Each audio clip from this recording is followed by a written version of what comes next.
Tranche de pleurer en silence de Joe Peters. Chapitre 9. Première semaine d'école. Le mois de septembre approchait et avec lui le début d'une nouvelle année scolaire. Les services sociaux avaient décidé de me mettre dans une classe normale avec d'autres enfants de mon âge, mais m'avaient attribué une auxiliaire de vie scolaire pour m'aider. Je ne parlais toujours pas. Je n'émettais que des sons primitifs et inintelligibles, et je ne savais naturellement ni lire ni écrire. J'avais 8 ans. Tous les autres enfants de ma classe fréquentaient l'école depuis 3 ou 4 ans et étaient mentalement beaucoup plus développés que moi, qui avais passé mes dernières années assis seul, dans l'obscurité d'une cave.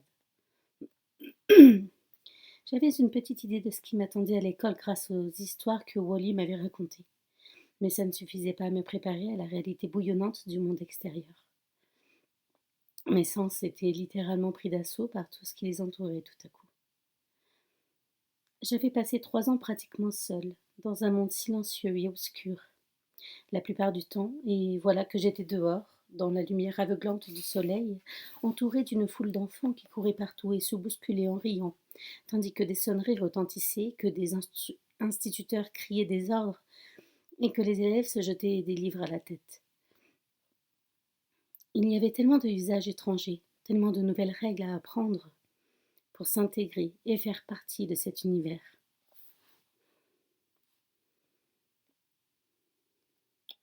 Ne sachant vraiment pas ce qui allait arriver, je devais ressembler à une petite créature étrange et nerveuse quand j'ai franchi pour la première fois le portail de l'école. Les gamins se sont attroupés autour de moi, curieux de voir ce nouveau garçon bizarre. Salut, ont-ils dit. Je voyais leur visage autour de moi, ils me dévisageaient, me jaugeaient, tentant de déterminer si j'allais changer leur vie ou non. Comment tu t'appelles?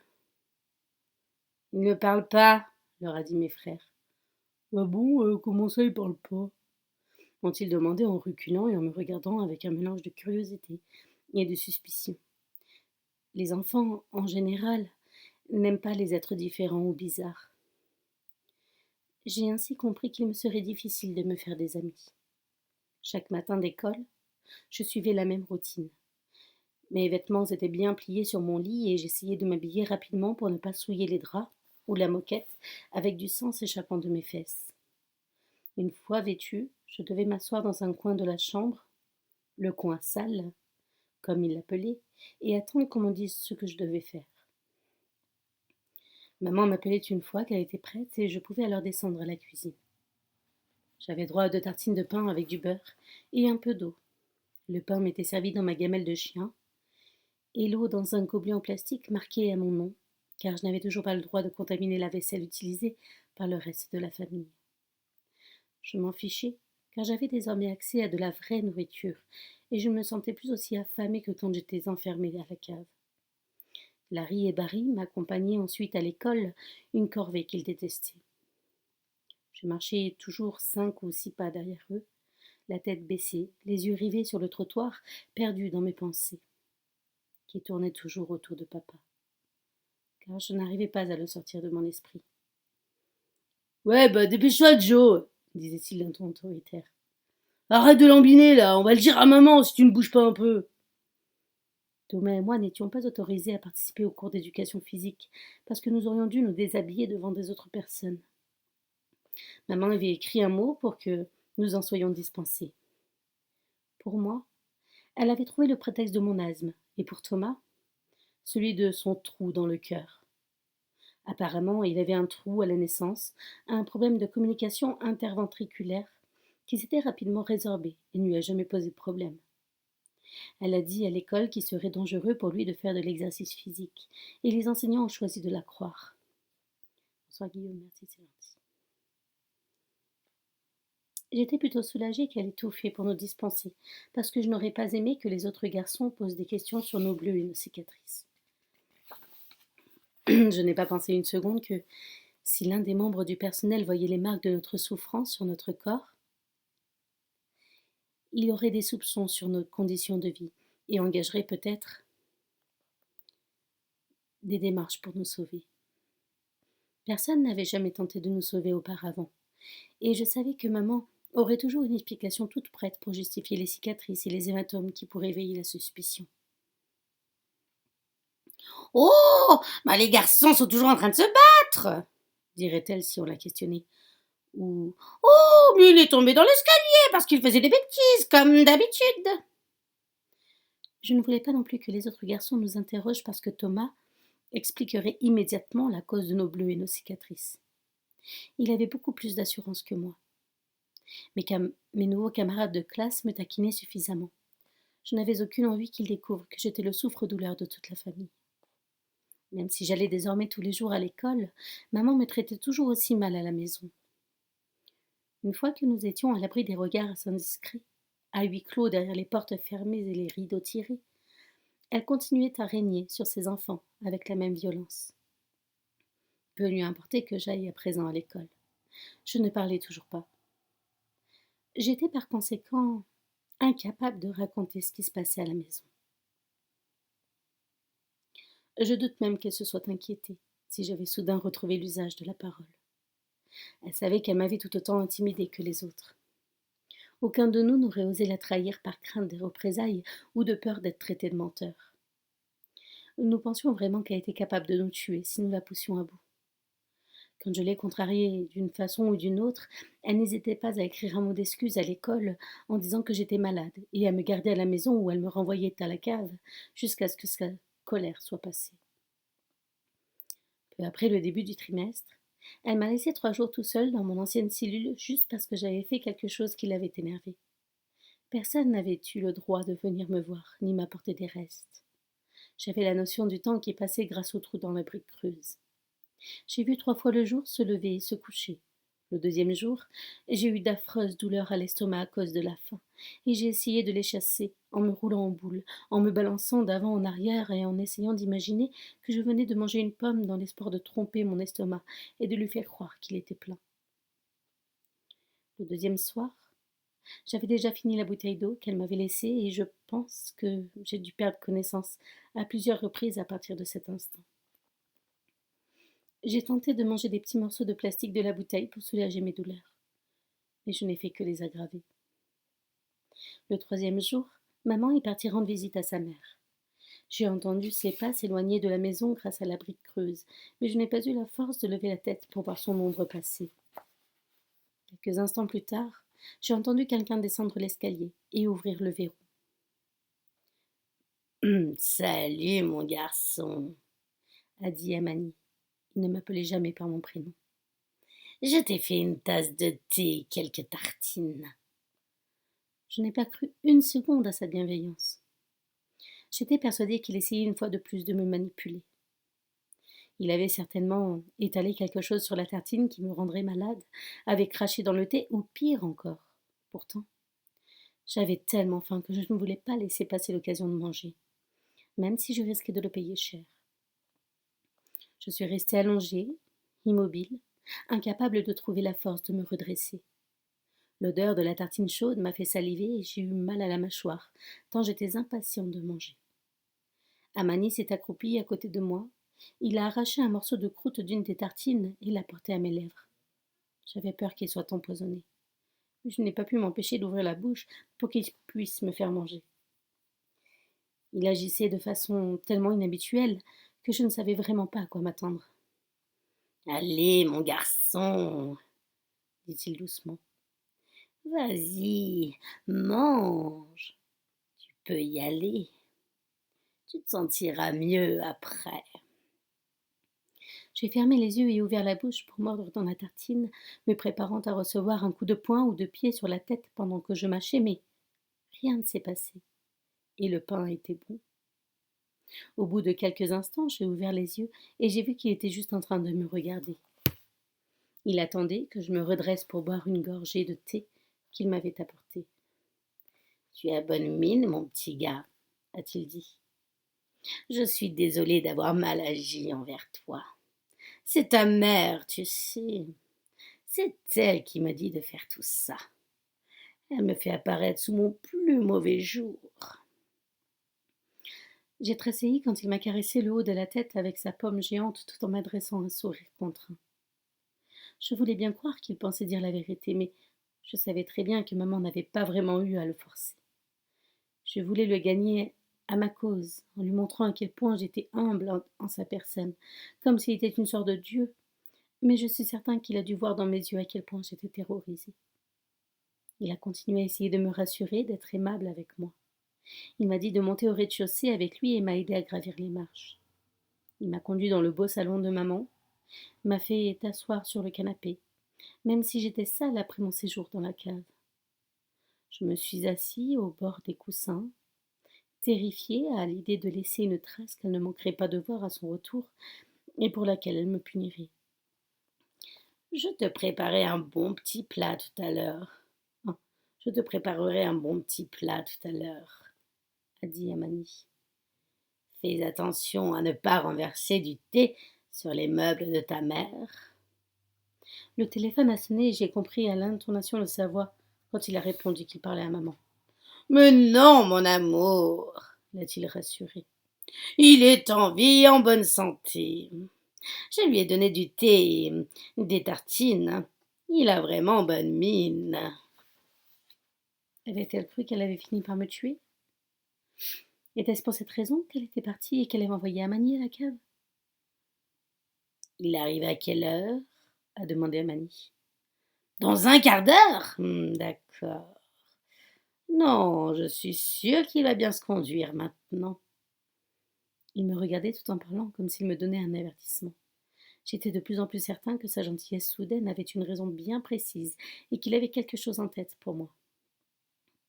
Viens avec moi, a-t-il dit après avoir recroché. Nous sommes montés à l'étage pour nous rendre dans la chambre. J'ai senti le courage m'abandonner à l'idée de ce qu'il allait me faire. Je marchais à quelque distance de lui, au cas où il se serait retourné pour me donner un coup de pied et me faire chuter dans les marches. Pourtant, il faisait toujours semblant d'être gentil avec moi, comme si nous étions des alliés. Une fois dans la chambre, il a sorti un de mes uniformes d'école et m'a dit de le passer. Je ne comprenais pas pourquoi, parce que je n'allais pas à l'école ce jour-là, mais je lui ai obéi. Quand j'ai eu fini de m'habiller, il m'a emmenée dans la chambre de maman. assieds-toi sur le lit, a-t-il ordonné. Je l'ai fait, même si j'étais terrifiée à l'idée qu'elle puisse revenir à l'improviste et qu'elle ne surprenne ici. Concurremment, j'avais trop peur de lui pour oser le désobéir. C'est alors que j'ai entendu quelqu'un frapper à la porte d'entrée. Reste là, a-t-il dit. Ne fais pas un bruit.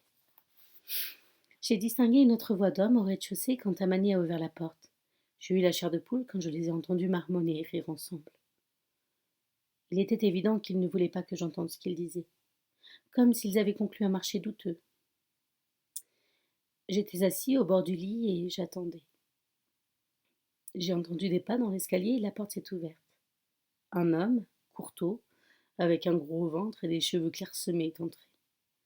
Son t-shirt était trop court pour lui et son ventre pendait au-dessus de sa ceinture. Il portait un gros sac noir. Salut mon pote, a-t-il dit. je m'appelle Douglas. Je suis ton ami. Tu peux m'appeler tonton Douglas. J'ai essayé de regarder derrière lui pour voir s'il y avait Amani, mais il n'était pas là. Tu veux un bonbon? A demandé Douglas en fermant la porte derrière lui. J'ai hoché doucement la tête et il a mis une sorte de bonbon à la gelée dans ma main que je me suis empressée de mâcher et d'avaler de peur qu'il ne me le reprenne. C'était bon et je me suis remis à saliver. Waouh! Il a ri à ma véracité. Tu aimes ça, on dirait, hein? Il m'en a donné un autre. Je ne comprenais pas pourquoi il était si gentil avec moi, mais je n'allais certainement pas passer à côté de bonbons gratuits. Il ne semblait pas du tout agressif et je commençais à me sentir plus à l'aise. Ne t'inquiète pas, a-t-il dit. Je suis là pour t'aider. Amani a passé la tête par la porte. Je me suis demandé s'il avait tout entendu et s'il allait tabasser l'homme. Tout va bien? A-t-il demandé. Oui, bien sûr, a répondu Douglas. C'est un bon garçon, hein? Très bien, a dit Amani. Il a souri en découvrant ses immenses dents. Je vous laisse tranquille. Comme ça, vous pourrez faire connaissance. Les pensées se bousculaient dans ma tête sans que j'arrive à comprendre ce qui se passait. Je pressentais un danger, mais je n'arrivais pas à voir d'où il venait exactement. Il arrivait à maman d'être gentille comme ça parfois, puis de redevenir méchante la seconde d'après.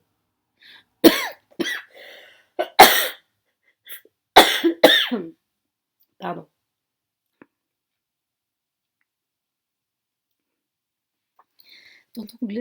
Tonton Douglas serait-il ainsi si je ne disais pas ce qu'il fallait ou si je le regardais de travers? Waouh! Tu es vraiment un gentil garçon, hein? Disait Douglas, et ses paroles m'ont rempli de fierté. Je n'étais pas habituée aux compliments. Tu veux qu'on fasse un jeu? Il y avait longtemps que quelqu'un ne s'était pas intéressé à moi de cette façon, ou n'avait pas été gentil avec moi. Personne ne m'avait proposé de jouer avec moi depuis la mort de papa. Au contraire, on m'avait toujours interdit de jouer dans la maison de maman. Douglas était assis sur le lit, lui aussi, et s'est mis à me chatouiller. Ensuite, il m'a donné un autre bonbon. Quand il s'est approché, j'ai constaté qu'il sentait mauvais. Un mélange de sueur fétide, de mauvaise haleine et d'habits pas lavés. Mais j'étais habituée aux odeurs désagréables. Je ne devais pas sentir franchement bon non plus après avoir passé 3 jours dans la cave. Il a plongé la main dans son sac et en a sorti un appareil photo. Je peux prendre quelques photos de toi pour les montrer à ma femme? A-t-il demandé. Ça ne te dérange pas? J'ai hoché la tête et il m'a donné un autre bonbon. J'étais plutôt content qu'on me prenne en photo. Papa me photographiait souvent parce qu'il était fier de moi et qu'il voulait montrer ma photo à d'autres personnes. Allonge-toi sur le lit, a-t-il dit. J'ai obéi en me demandant s'il allait m'adopter et si c'était pour cette raison qu'il voulait montrer des photos à sa femme. J'aimais cette idée, si elle me permettait de m'éloigner de ma mère. Il fait chaud ici. Pourquoi n'enlèverais-tu pas ton pull-over? Il m'a aidé à le passer par-dessus ma tête et à défier les premiers boutons de ma chemise. C'est mieux, a-t-il dit en me donnant un autre bonbon. Voyons voir si tu es capable d'enlever ta chemise et ton pantalon pendant le temps qu'il me faudra pour compter jusqu'à 10. Si tu y arrives, je te donnerai encore des bonbons. J'avais passé tellement d'années uniquement vêtue de mon slip que je ne me suis pas posé de questions à ce stade. Les bonbons qui étaient venus s'ajouter aux tartines me redonnaient de la force. Je me sentais plutôt bien. Il m'a dit de sauter sur le lit pour qu'il puisse prendre d'autres photos. Et j'ai fait ce qu'il m'a demandé. J'étais presque euphorique. Cela faisait bien longtemps que je ne m'étais pas autant amusée. Enlève ton slip, a-t-il dit d'un ton nonchalant. Puis rallonge-toi sur le lit. Une alarme s'est déclenchée dans ma tête. J'ai soudain été replongée dans une réalité sombre où il n'était plus question de m'amuser. Je suis restée assis, sans bouger, et j'ai secoué la tête. C'était le genre de choses que maman, Amani, Larry et Barry me faisaient faire. Je voulais continuer à m'amuser. Je ne voulais pas qu'on me fasse de mal. Mais ne sois pas timide, a-t-il dit en riant, après m'avoir vu hésiter. Comme si j'étais bête d'avoir peur. C'est juste pour s'amuser. Je secouai la tête de nouveau. Ne sois pas méchant, m'a-t-il mis en garde d'une voix légèrement menaçante qui m'a fait frémir et m'a donné envie de pleurer. Sois gentil, sinon je vais être obligée d'appeler ton papa. Je secouai la tête encore une fois et une gifle a atterri sur ma joue. Le coup était si violent que je suis tombée sur le côté. Il a levé la main pour me frapper de nouveau, mais j'étais déjà levée et j'ai planté mes dents dans sa main. Je les ai, je les ai enfoncées de plus en plus profondément, exactement comme je l'avais fait avec l'assistante sociale. J'ai senti le goût du sang dans ma bouche, mais je n'ai pas lâché prise, car j'avais trop peur de ce qui se passerait si j'ouvrais la mâchoire. Douglas a laissé échapper un cri de douleur, et Amani est arrivé en courant. Il m'a asséné un coup si violent sur le côté de la tête que ma mâchoire s'est ouverte immédiatement. Douglas a pu se dégager et s'est mis à agiter la main dans l'espoir de soulager sa douleur. Amani est entré dans une colère noire. Je ne l'avais jamais vu aussi furieux. Il a enlevé sa ceinture dépassant de son pantalon. Il m'a frappé avec pendant que Douglas me plaquait sur le lit pour m'empêcher de m'échapper. Ensuite, il s'est assis sur ma tête, enfonçant mon visage dans le matelas. Je n'ai pas pu bouger ou me protéger pendant qu'il me violait à tour de rôle. C'était la première fois que j'étais victime d'abus sexuels perpétrés par une personne extérieure à la famille.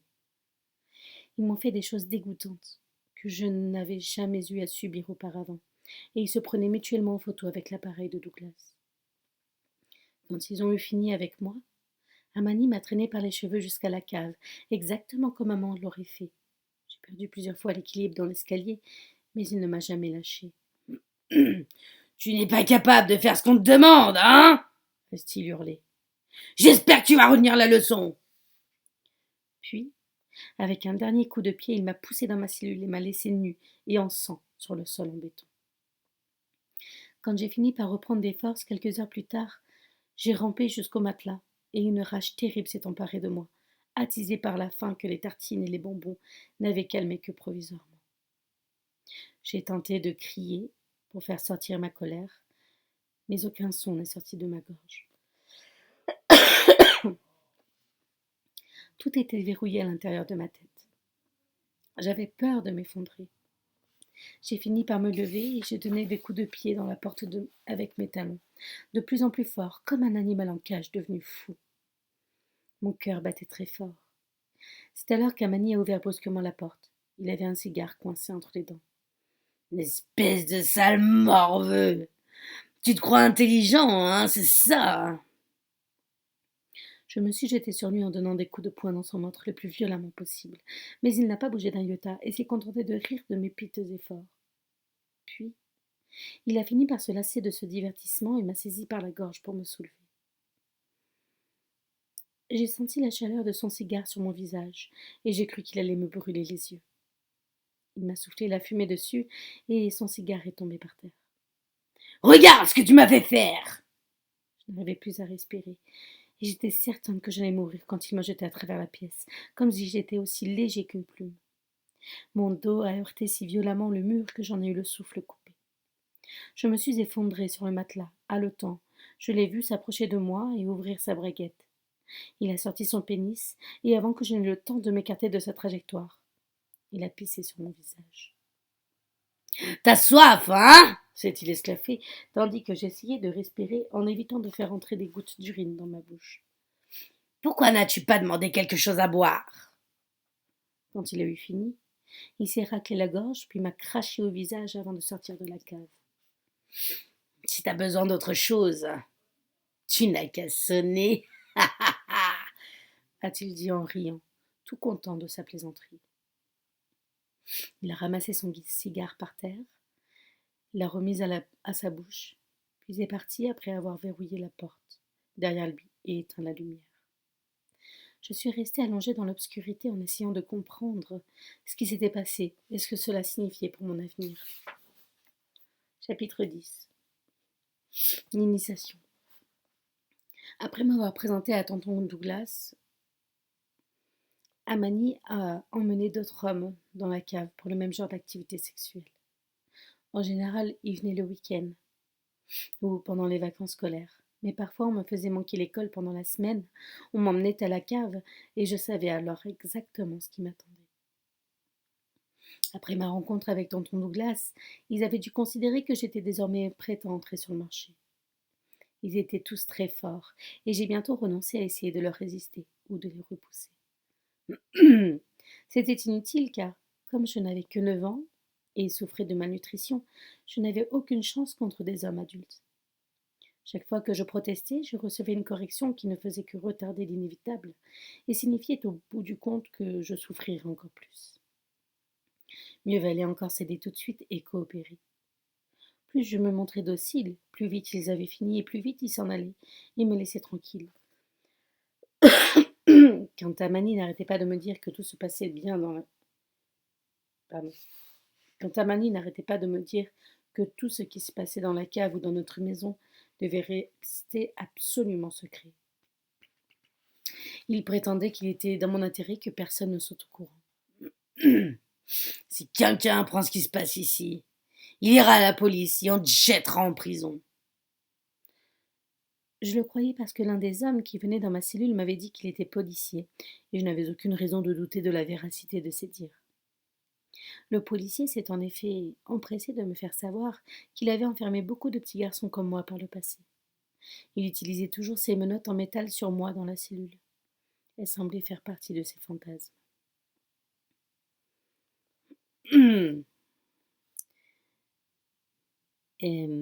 Si tu vas voir mes amis au commissariat pour leur dire ce qui se passe ici, je le saurai immédiatement et je reviendrai ici pour te tuer.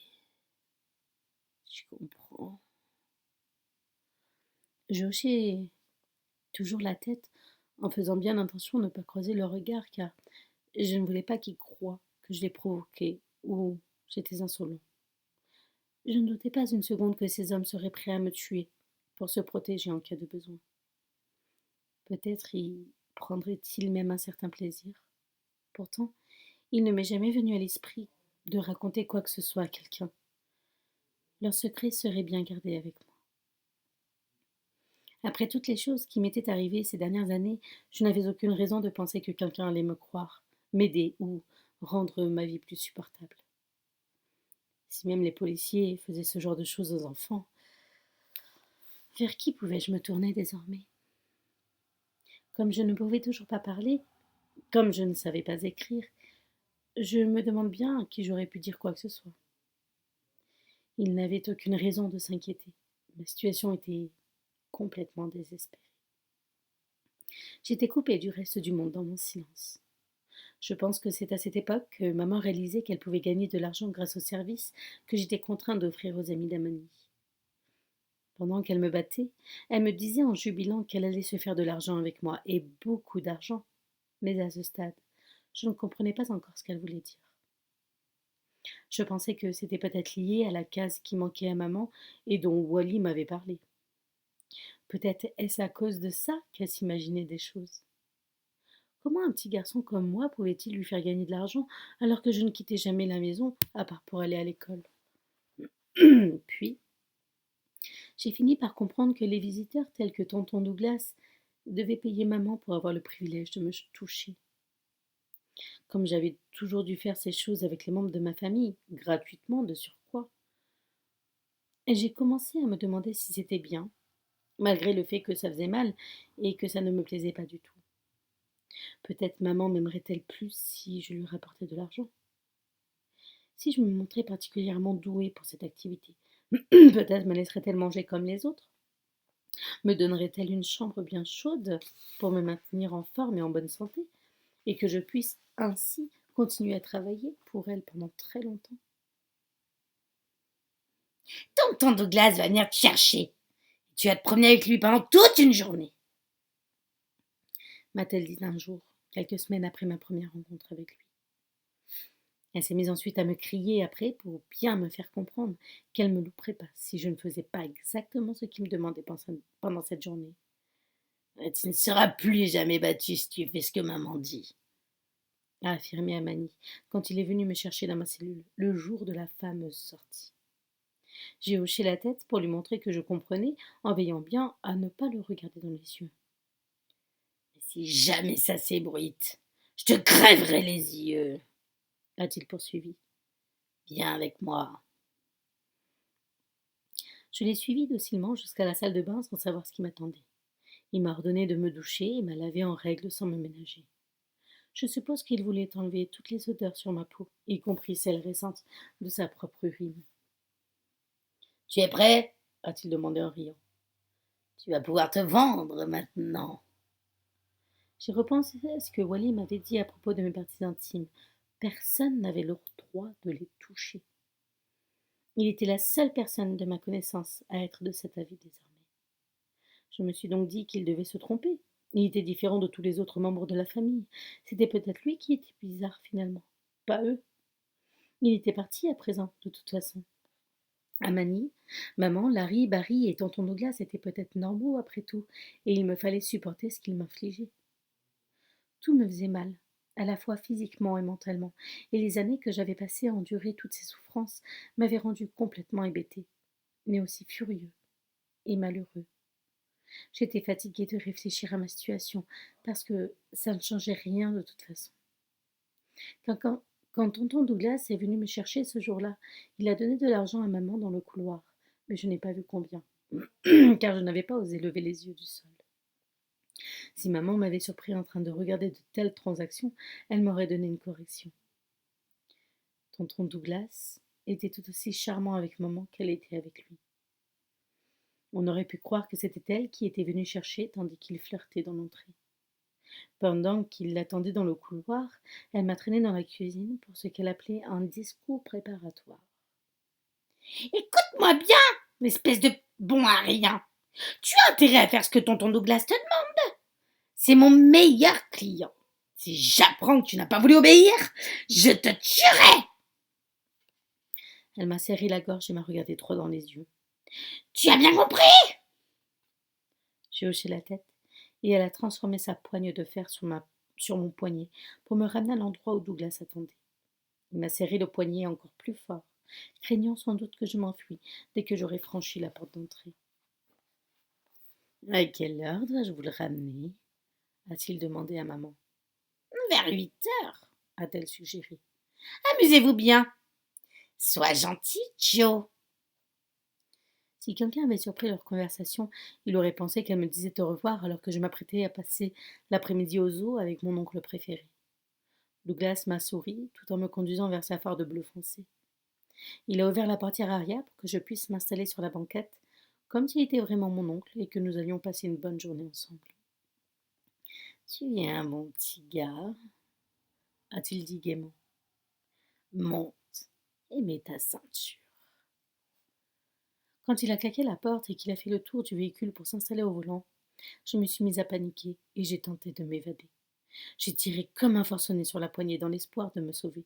Je ne vois pas bien où j'aurais pu m'enfuir, je savais juste que je ne voulais pas partir avec lui. Un horrible sentiment d'effroi s'est logé dans mon ventre tandis que la poignée bougeait mais que la porte restait fermée. C'était comme si j'étais en train de faire un cauchemar où je n'avais aucun contrôle sur mon environnement ou sur ce qui m'arrivait. Il a dû entendre que j'essayais ce que j'essayais de faire, mais il est resté calme quand il s'est installé au volant. Il a regardé par-dessus mon épaule et a souri. Il savait parfaitement que je n'avais aucune chance de sortir de sa voiture. Quand nous sommes partis, j'ai remarqué que les poignées pour descendre et remonter les vitres avaient été enlevées. J'étais dans la peau d'un prisonnier, installé à l'arrière d'un fourgon de police pour être transformé d'une cellule de prison à une autre. Une fois que j'ai réalisé que je n'avais aucun moyen de m'échapper, je n'ai pas voulu faire d'histoire et risquer qu'il me frappe, ou encore que maman le fasse à mon retour à la maison.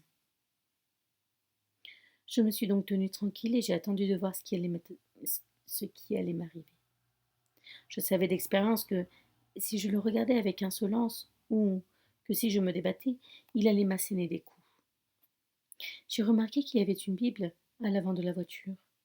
J'allais découvrir dans les mois suivants qu'il en avait toujours une avec lui.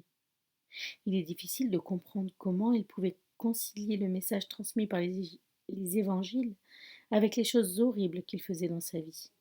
Pourtant, il ne semblait jamais avoir de problème de conscience. Il était peut-être parvenu à se convaincre qu'il accomplissait l'œuvre de Dieu. Quand il attendait quelqu'un et qu'il avait quelques minutes devant lui, il ouvrait sa Bible et en lisait quelques pages. Il parlait souvent tout seul en de tels instants, comme un vieux cinglé dans un parc. Peut-être espérait-il ainsi assurer sa place au paradis. Peine perdue. Le trajet a duré environ 1 heure et Douglas a parlé pratiquement tout le long, d'une voix gentille, puis soudain agressive. Il m'a raconté tout ce qu'il aimait faire aux petits garçons comme moi, mais aussi aux petites filles. Je ne voulais pas l'écouter, même si je n'étais pas particulièrement choquée par ses propos parce que j'avais souvent entendu parler de la sorte à Manny, Larry et Barry, ainsi que les visiteurs qu'Amani amenait dans ma cellule. Je pensais savoir à peu près tout ce que les types comme tonton Douglas aimaient faire aux enfants. Alors que nous approchions de notre destination, il a arrêté sa voiture sur une aire de stationnement déserte et s'est mis à me crier après, tout comme maman l'avait fait en me disant que si je faisais le moindre bruit ou si je me conduisais mal, il me tuerait. Il a sorti un couteau de la boîte à gants et l'a agité devant moi. Ayant déjà fait l'expérience de sa violence à la maison, je ne doutais pas une seconde qu'il n'hésiterait pas à utiliser son arme. Il était aussi terrifiant que maman et Amani. Quand il a pensé qu'il m'avait suffisamment intimidée, il a redémarré la voiture et quelques minutes plus tard, nous sommes arrivés sur le parking d'un hôtel de campagne. Il a garé son véhicule dans un coin hors de vue du bâtiment. Il a arrêté le moteur, s'est retourné et m'a mise en garde une dernière fois. Puis il m'a montré un pistolet qu'il avait dans sa poche. Je ne savais pas si c'était un vrai ou un simple jouet, mais cette vision m'a terrorisée. J'étais encore plus effrayée par le pistolet que par le couteau dans la boîte à gants.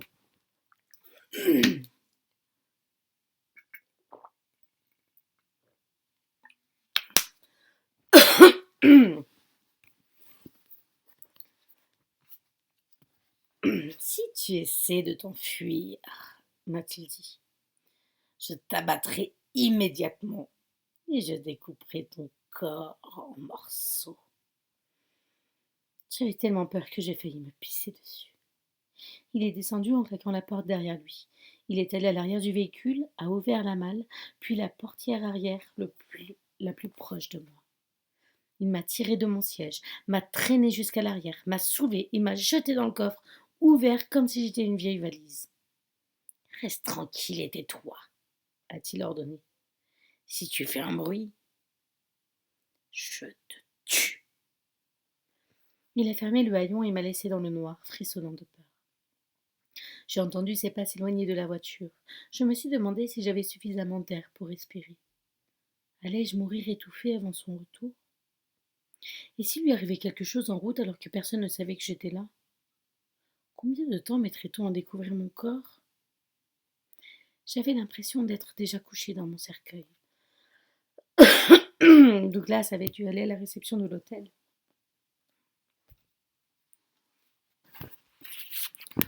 Je suis désolée. Il fait chaud, je suis malade. C'est hallucinant. Je suis désolée.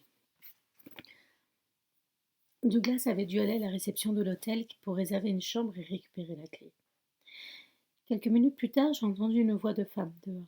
Pendant une fraction de seconde, j'ai envisagé d'appeler à l'aide et de donner des coups dans le coffre.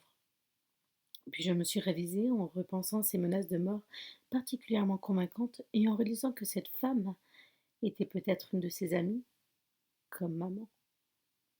Les voix se sont éloignées. Quelques minutes plus tard, j'ai entendu d'autres pas. C'est moi, a murmuré tonton Douglas. Tout va bien. Il a ouvert et m'a aidé à sortir. Je tremblais, mais lui aussi était énervé et jetait sans cesse des regards furtifs autour de lui. Si tu es sage, je ne te ferai pas de mal. Tu connais les règles. Il avait une clé dorée dans la main, fixée à un numéro sur un anneau en plastique. Il m'a fait traverser un petit bosquet et m'a entraîné jusqu'à la porte d'une chambre d'hôtel de type chalet, un peu à l'écart du bâtiment principal. Tout en me tenant d'une main, il a ouvert la porte de l'autre. À l'intérieur, il y avait une grande chambre double. Il a fermé la porte derrière lui et l'a verrouillée. Il a tiré les rideaux et m'a immédiatement emmené dans la salle de bain. Puis il m'a dit de me déshabiller et d'aller dans la douche avec lui.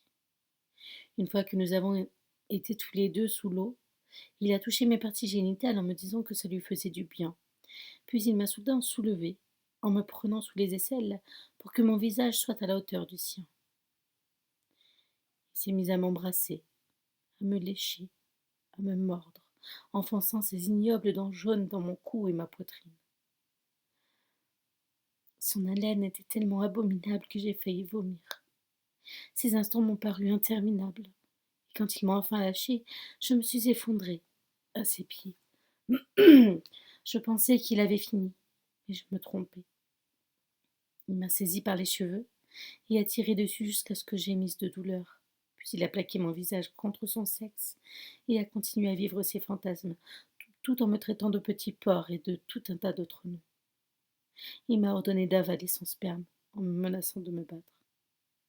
J'ai su que je n'avais pas le choix et j'ai failli m'étrangler en essayant de déglutir.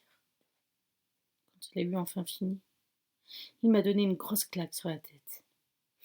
Tu es un bon garçon, a-t-il dit. Montre-moi que tu as du plaisir. Vas-y, souris, lèche-toi les lèvres.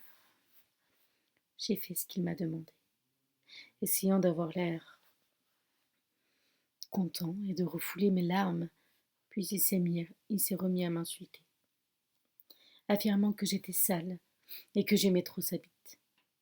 Il me rendait, pour ainsi dire, responsable de ce qui était arrivé. Il était en colère contre moi. Pour lui, c'était moi le gros porc qui voulait faire ces choses. Puis il a souhaité se reposer un peu.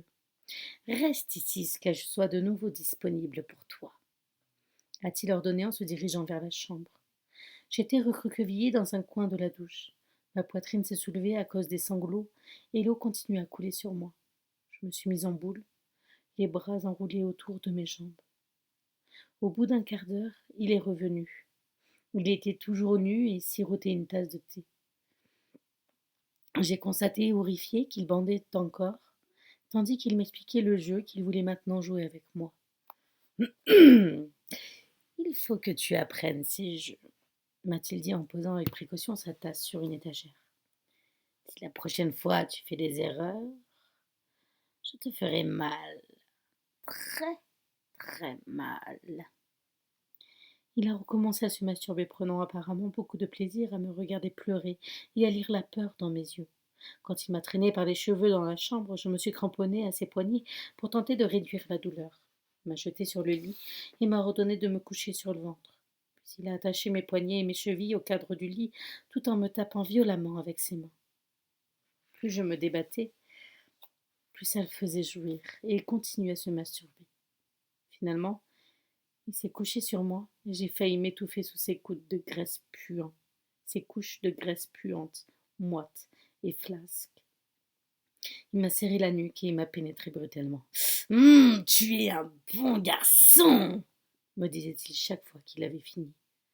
Puis il recommençait à me faire subir une nouvelle humiliation, tout aussi violente que la précédente. Quand enfin il a ressenti le besoin de faire une pause,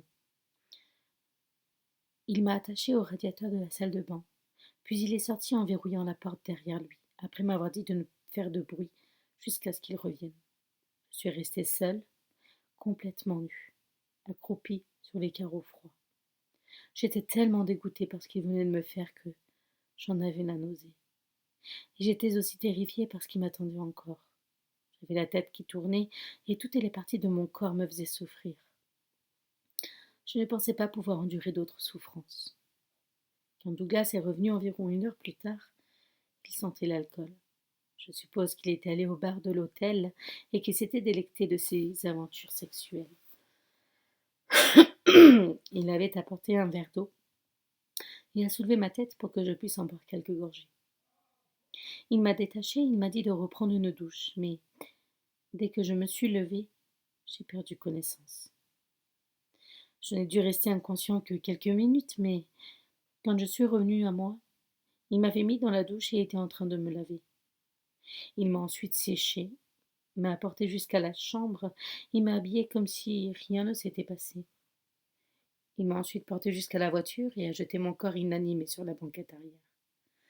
Il avait laissé la clé dans la chambre d'hôtel pour que le personnel la récupère. Quand je suis arrivée à la maison, on m'a fait descendre au sous-sol et on m'a laissé récupérer sur mon matelas. même si je ne réalisais pas à l'époque.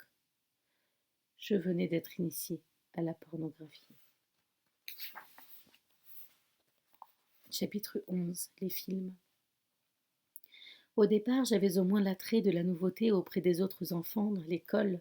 J'étais le premier enfant muet qu'ils aient jamais rencontré. Mais je n'ai pas tardé à perdre de mon intérêt à leurs yeux, et je suis rapidement devenue une cible facile qu'ils pouvaient embêter et tyranniser à leur aise. J'étais habituée à être une victime. C'est un rôle que je jouais depuis des années, et rien de ce qu'ils disaient ou me faisait subir les autres enfants ne pouvait rivaliser avec les horreurs que j'avais déjà connues à la maison ou avec tonton Douglas. Je n'en étais pas moins triste de me sentir exclue une fois encore. J'aurais aimé me faire des amis, mais personne ne voulait traîner avec moi parce que j'étais différent et bizarre. La plupart d'entre eux ne pouvaient pas résister à l'envie de m'embêter, sachant que je ne pouvais pas me défendre. Qu'est-ce qui n'allait donc pas chez moi, me demandai-je. Pourquoi tout le monde semblait-il vouloir s'en prendre à moi?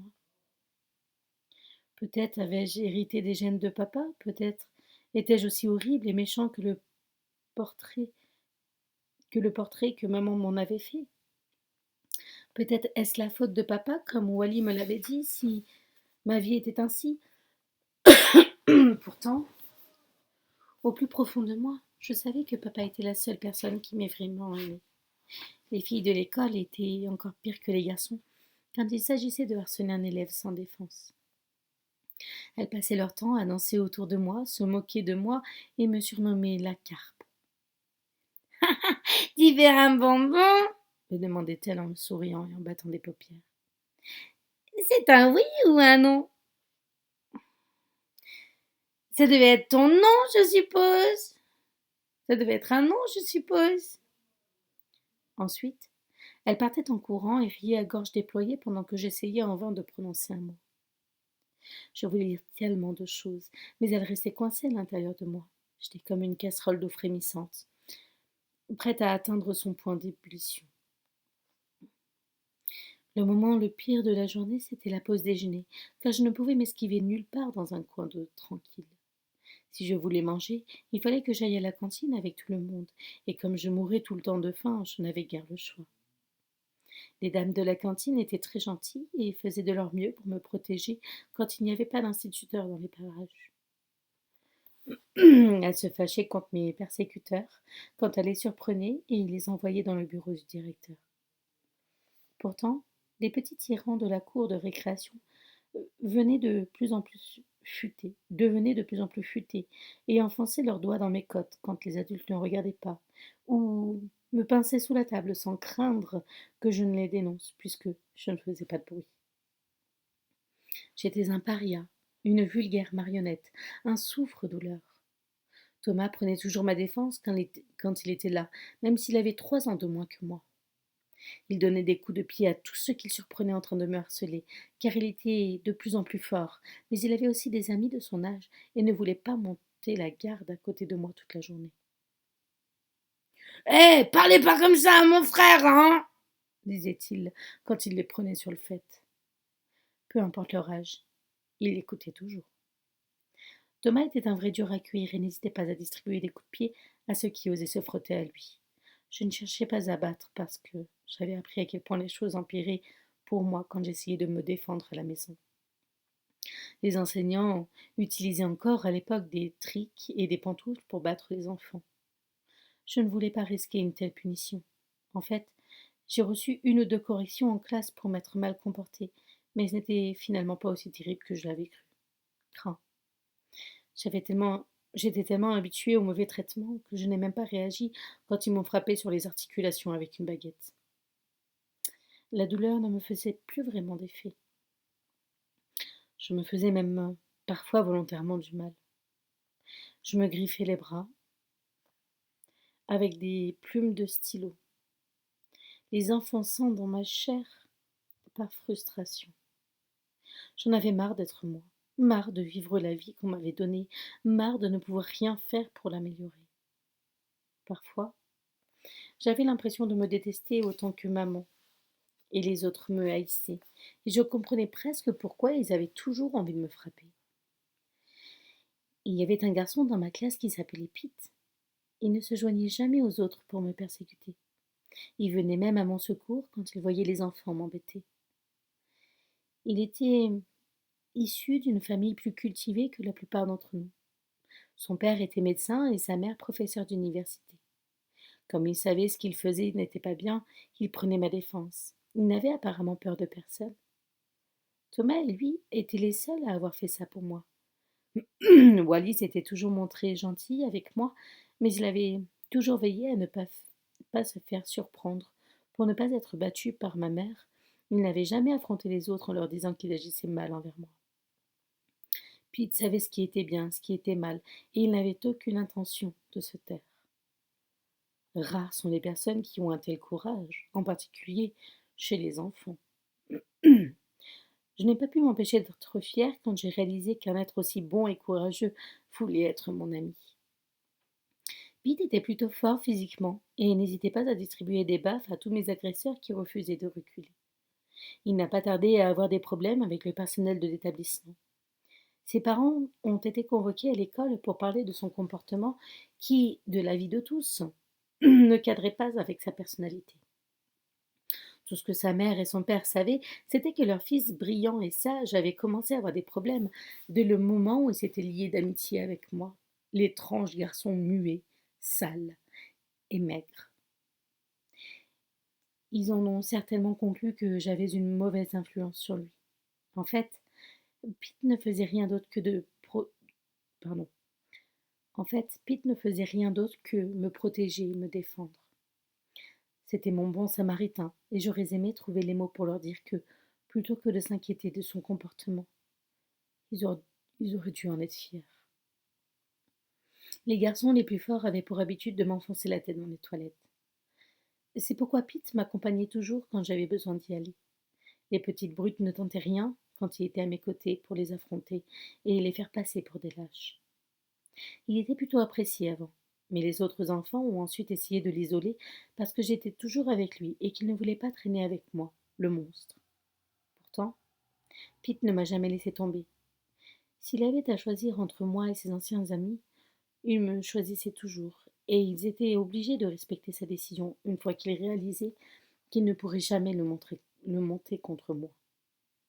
En le voyant agir avec eux, j'ai souvent souhaité pouvoir tenir tête à tous ceux qui me martyrisaient, comme il tenait tête à ses enfants.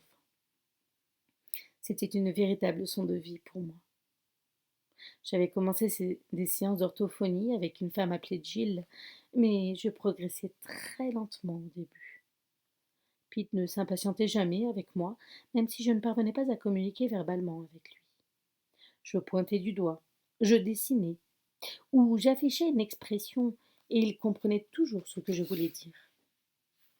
Il faisait de gros efforts, mais il ne donnait jamais l'impression que c'était une corvée pour lui. C'était un enfant unique. Peut-être est-ce pour cette raison qu'il n'avait pas envie de se joindre à la bande et avait moins peur de défendre ce qui lui paraissait juste, même s'il risquait d'être banni lui aussi.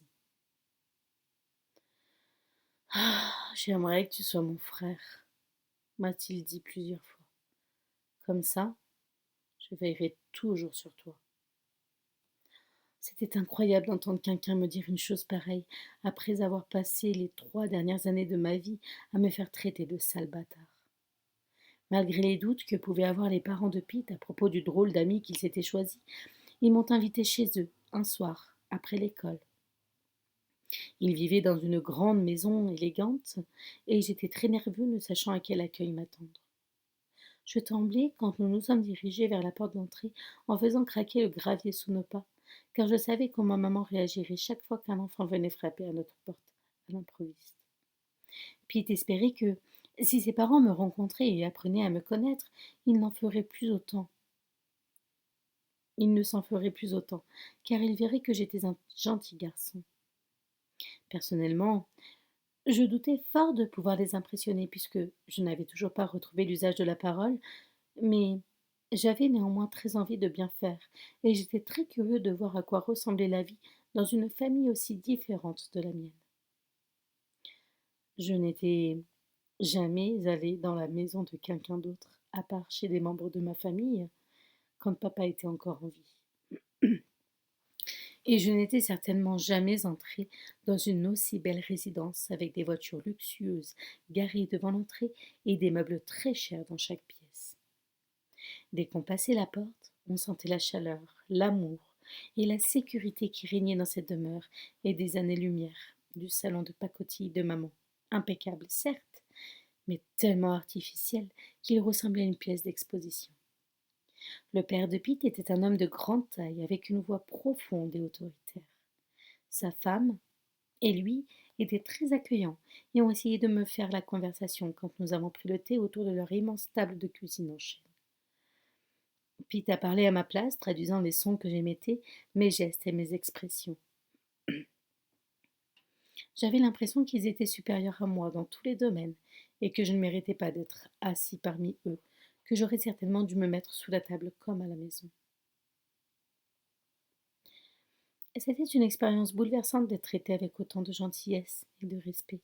Et elle m'a donné un peu d'espoir car j'ai vu qu'il y avait un monde où les gens étaient gentils, polis et protecteurs les uns envers les autres. Je me suis dit qu'un jour, peut-être, je pourrais m'échapper de mon milieu et vivre une vie différente. Comme Pete n'avait aucune idée de la vie que je menais à la maison, il est venu frapper un après-midi à la porte de maman pour demander si je pouvais venir jouer avec lui. Foucan! Lui a dit maman lorsqu'il a ouvert la bouche pour parler. Ne reviens plus jamais ici, frappez à ma porte! Elle lui a claqué la porte au nez. Pete a sans doute été interloqué par un tel accueil, mais je pense qu'à cet instant, il a soudain compris pourquoi j'étais ainsi, même sans connaître les détails les plus horribles.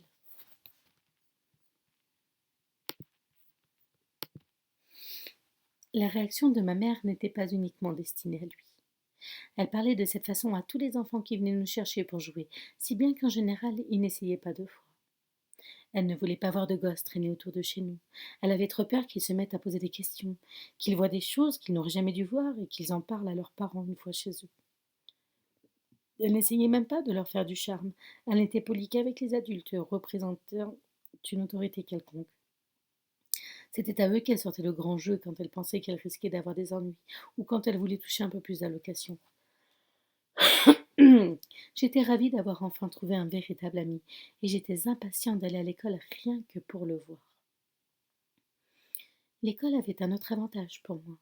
J'étais sûre de manger au moins un vrai repas dans la journée, 5 jours par semaine, et j'en profitais au maximum. Je mangeais 2 fois plus vite que les autres, et j'allais me resservir 3, 4, 5 fois.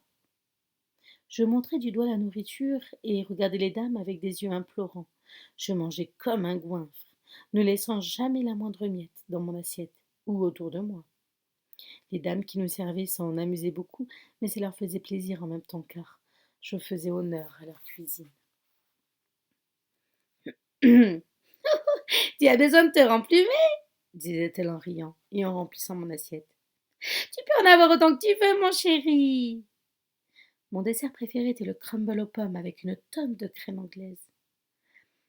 Il remplissait mon estomac et je sentais son poids dans mon ventre pendant plusieurs heures, une sensation bien différente des douleurs liées à la faim auxquelles j'étais habituée à la maison. Je n'ai pas tardé à prendre du poids et à retrouver la force et la santé que j'avais perdues au cours des années de privation et d'emprisonnement. Un jeune corps peut se remettre très vite des mauvais traitements qu'il a subis et même rattraper son retard de croissance dès qu'on commence à le nourrir correctement. C'est surprenant. Il y a encore eu plusieurs virées à l'hôtel Campagnard avec tonton Douglas, la plupart du temps les week-ends, et les choses se passaient toujours de la même façon. Maman était payée à l'avance, mais si Douglas ne manquait jamais de la mettre en garde, si je ne faisais pas ce qu'il exigeait, elle ne serait pas payée à la fois suivante. Elle me rappelait alors chaque fois ce qui m'attendait si je ne satisfaisais pas son meilleur client. Ensuite, il suivait toujours à peu près les mêmes rituels, me torturant, me violant, m'humiliant pendant des heures, s'assurant de ma coopération et de mon obéissance absolue par des menaces et des raclées. Même s'il pensait satisfaire ses fantasmes, Douglas me préparait également à autre chose. Il me dressait en quelque sorte afin de pouvoir vendre mes services à d'autres, tout en étant assuré que je ne le décevrais jamais et que je ne lui causerais jamais d'ennui. Il me traitait exactement comme il aurait traité un animal de cirque. Tu vas tourner dans des films. Ah, tu vas tourner dans des films, m'a dit maman un jour, tandis qu'elle me préparait en vue d'une énième virée avec tonton Douglas. Tu vas devenir un acteur. Ces paroles m'ont laissé quelque peu perplexe. Je me suis demandé comment c'était possible, alors que j'étais incapable de parler ou d'émettre un son. Il faut que tu leur montres que tu es doué pour ça. Sinon, je ne serai pas payée, m'a-t-elle rappelé. Tu vas être le plus jeune star du porno de tous les temps.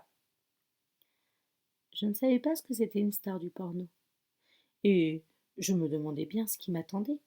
Tout cela était très troublant. Tonton Douglas est un célèbre producteur de films, a-t-elle poursuivi. Il va t'amener tourner pendant plusieurs jours. Tu vas rencontrer d'autres enfants. Elle m'a présenté la chose comme si c'était une super opportunité pour moi. Mais je savais, pour en avoir fait l'amère expérience, que quand tonton Douglas était dans le coup, on était loin de s'amuser. Je pouvais en être assurée. Quand il est venu me chercher, il ne m'a pas emmené à l'hôtel comme d'habitude. Il m'a conduit chez lui. C'était exactement le genre d'endroit où on s'attendait à voir vivre un tel homme. La maison était bien cachée, au fond d'une impasse, séparée par toutes les demeures voisines par d'immenses arbres et de grandes clôtures. Elle paraissait énorme, sombre et inhospitalière, avant même qu'on ait franchi la porte. L'intérieur était tout aussi lugubre et une odeur épouvantable y régnait, un mélange de nourriture avariée, de sueur et de saleté qui vous donnait la nausée. Tout était crasseux, et les fenêtres étaient fermées hermétiquement afin que personne ne prenne envie de s'échapper ou de les ouvrir pour faire entrer un peu d'air frais. La maison contenait un dédale de petites pièces affreuses. J'ai d'abord été conduit dans une sorte de salon où d'autres enfants étaient assis, les yeux rivés au sol. Ça ressemblait à une salle d'attente et tonton Douglas m'expliquait que les règles étaient très strictes dans cette pièce. Nous n'étions pas autorisés à parler à qui que ce soit, ni aux adultes, ni aux autres enfants. Il nous était interdit de regarder les personnes qui nous entouraient. Nous devions garder les yeux au sol tout le temps. Je suppose que les négriers imposaient les mêmes règles aux esclaves au XVIIe siècle et XVIIIe siècle, afin d'éviter les mutineries et toute velléité de révolte ou de provocation. Les garçons étaient en majorité, même s'il y avait aussi quelques filles. Les filles reniflaient, sanglotaient, tandis que les garçons avaient les yeux secs et étaient silencieux comme des morts vivants. On m'a dit que si j'enfreignais une règle, si je levais les yeux, parlais, refusais de faire ce qu'on me demandait, ou même si je ne comprenais pas une instruction, on m'emmènerait dans la salle des punitions, où je serais battue, jusqu'à ce que j'aie compris la leçon.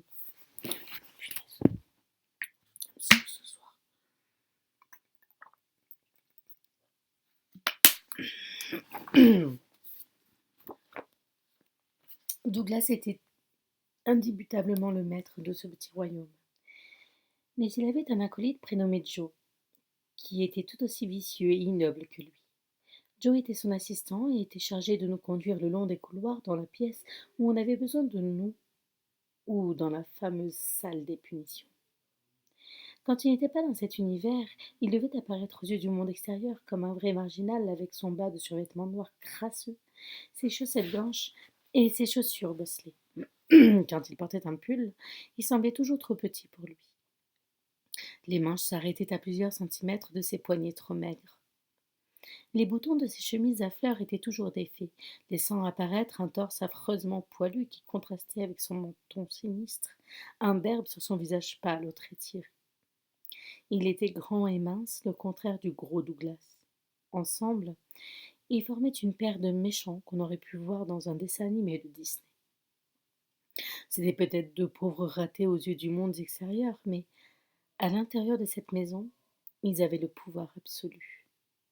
Au départ, j'ai été soulagée de voir d'autres personnes autour de nous, en particulier des enfants. J'ai pensé que tonton Douglas allait peut-être me laisser tranquille s'il n'avait pas l'intimité dont il avait besoin pour satisfaire ses fantasmes.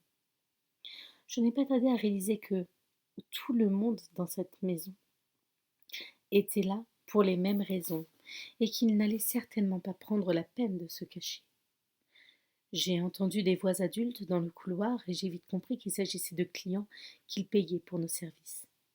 Les hommes qui venaient dans cette maison semblaient toujours un peu déconcertés la première fois qu'ils entraient et respiraient l'air vicié. La plupart d'entre eux refusaient le thé que Douglas leur proposait avec empressement dans des tasses fissurées et tachées. Pourtant, ils restaient toujours parce qu'ils savaient qu'il leur offrait quelque chose qu'ils auraient beaucoup de mal à trouver ailleurs. Il leur ouvrait le côté obscur du monde, leur permettrait d'accéder à un endroit qui n'existait pas dans leur vie quotidienne, respectable et normale. Parfois, ils essayaient discrètement d'ouvrir l'une des fenêtres pour faire entrer un peu d'air frais dans l'une ou l'autre des pièces puantes, mais les gonds ne bougeaient jamais. Ils avaient été recouverts de peinture des années auparavant. Douglas pouvait satisfaire les fantasmes les plus diaboliques de ses clients. Il disposait d'esclaves terrifiés comme moi, des enfants qui avaient été vendus par leur famille ou leur tuteur et qui avaient trop peur pour protester ou se défendre parce qu'ils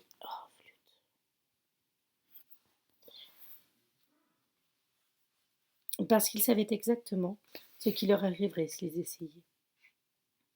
Ils avaient anéanti notre capacité à résister et nous avions été dressés pour obéir.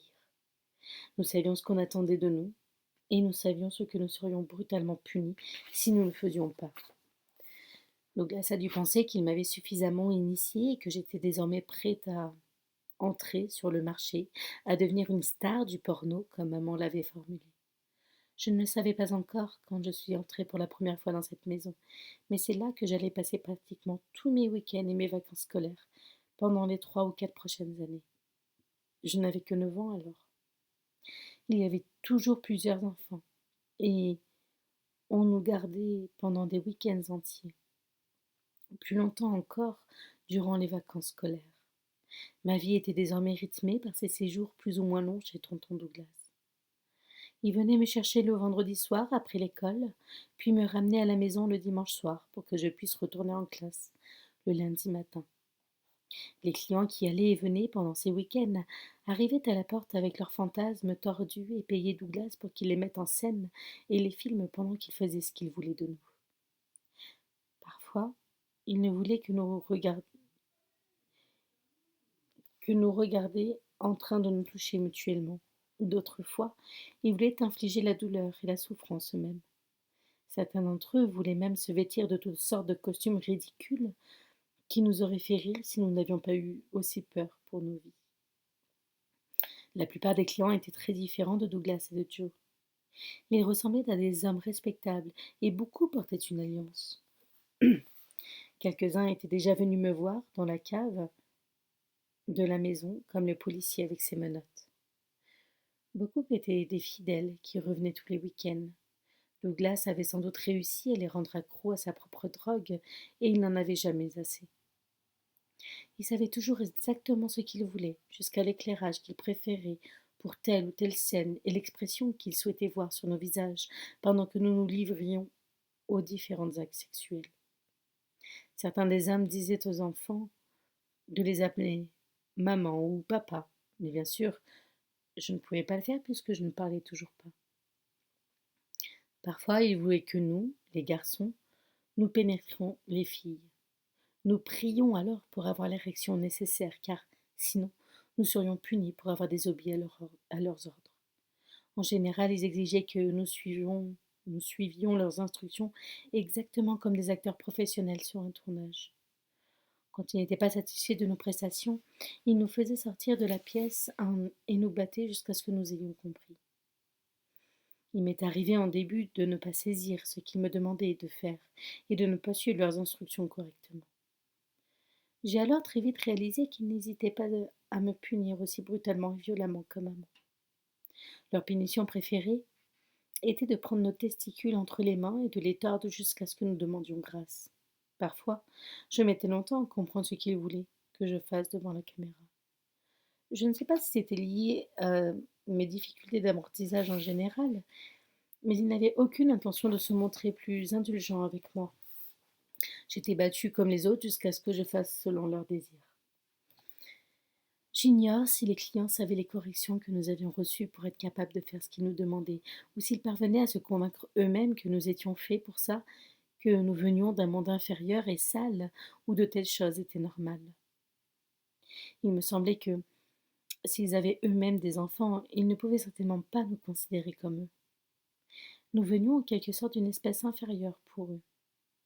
En écoutant ce qui se passait autour de moi, j'ai compris que certains des enfants étaient apparentés à l'un ou l'autre des clients, et tous étaient là avec l'accord et parfois la coopération d'un ou plusieurs membres de leur famille.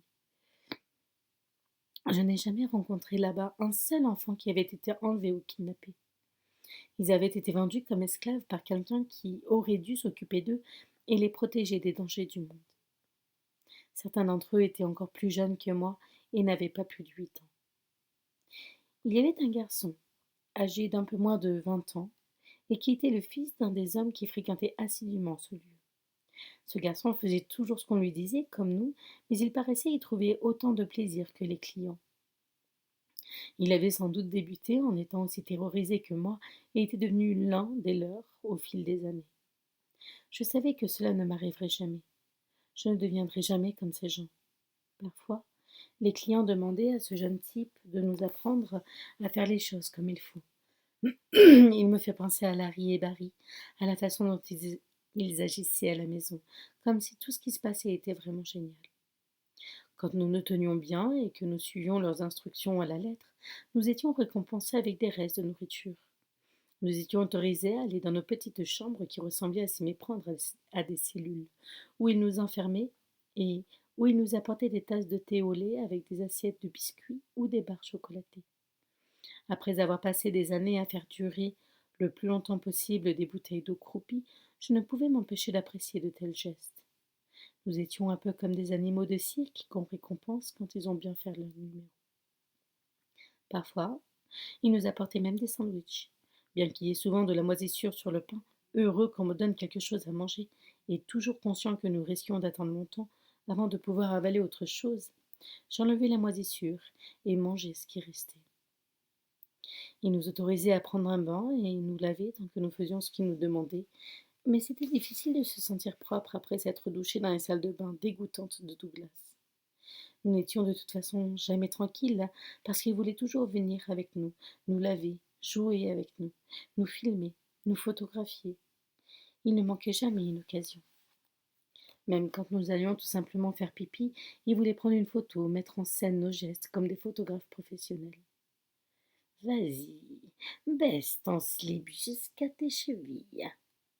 Il arrivait que les salles de bain soient nettoyées quand Douglas voulait tourner une scène à l'intérieur. Elles étaient alors soudainement impeccables. Le soir, nous étions enfermés dans nos petites chambres séparées pour dormir, et j'entendais les voix des hommes en bas dans la cuisine. Ils continuaient à parler et à rire jusqu'au petit matin. De temps à autre, j'étais réveillée pendant la nuit par des bruits de pas dans l'escalier.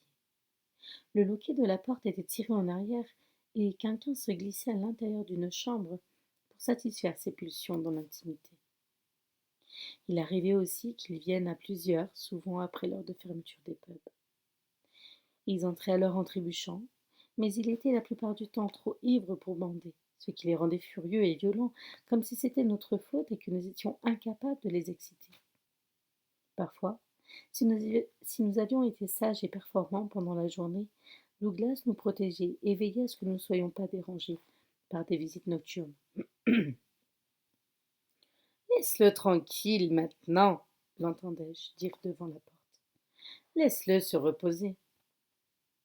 Je pense qu'il ne faisait que protéger son matériel, car il voulait que nous soyons de nouveau performants et efficaces le lendemain matin.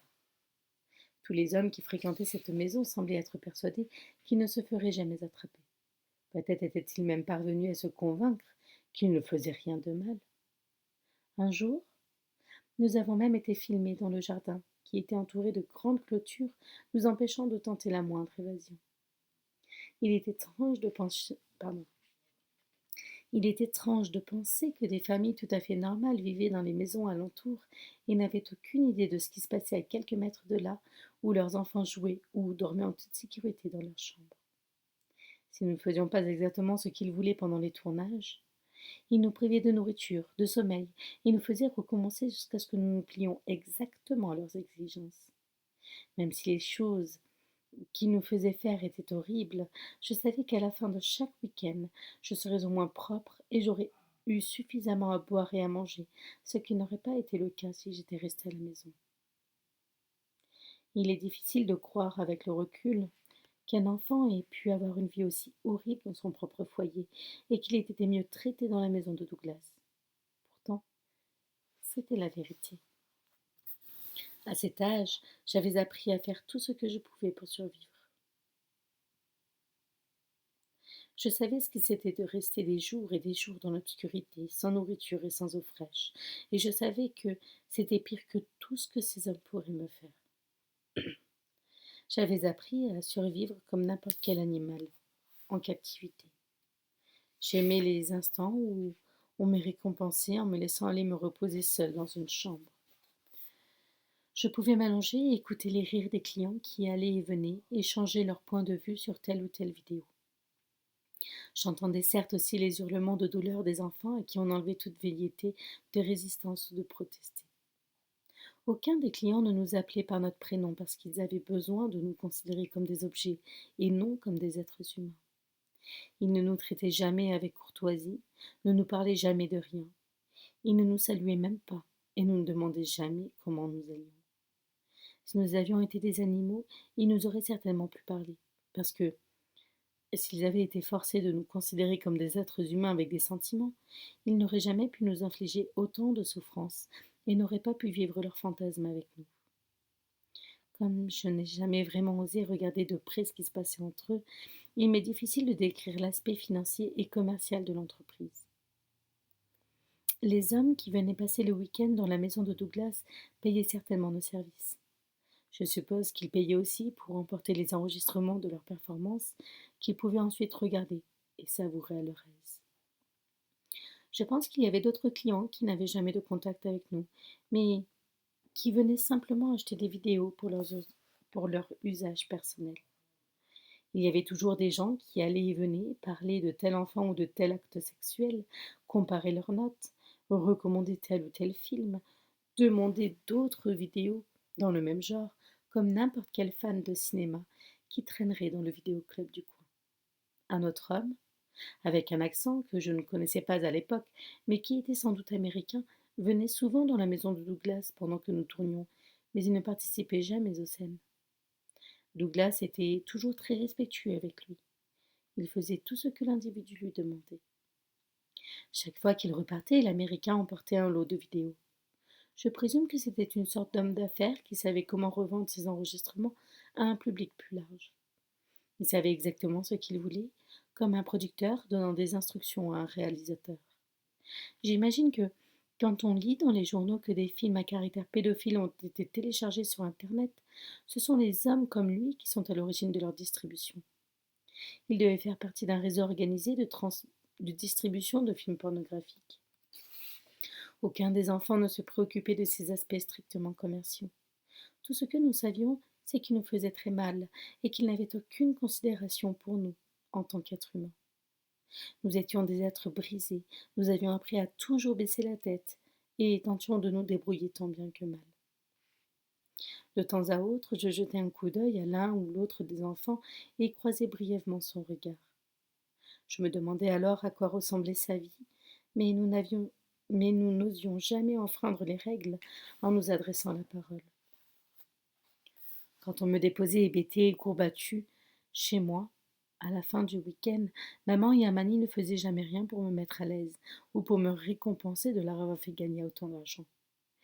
S'il y avait une tâche ingrate à faire dans la maison, comme déboucher les toilettes, ils la gardaient toujours pour moi et me forçaient à plonger la main dans la cuvette si j'avais le malheur d'hésiter une seconde.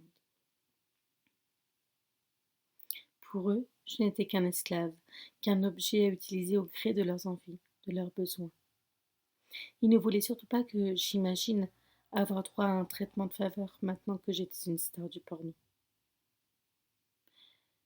J'étais avant tout leur propriété.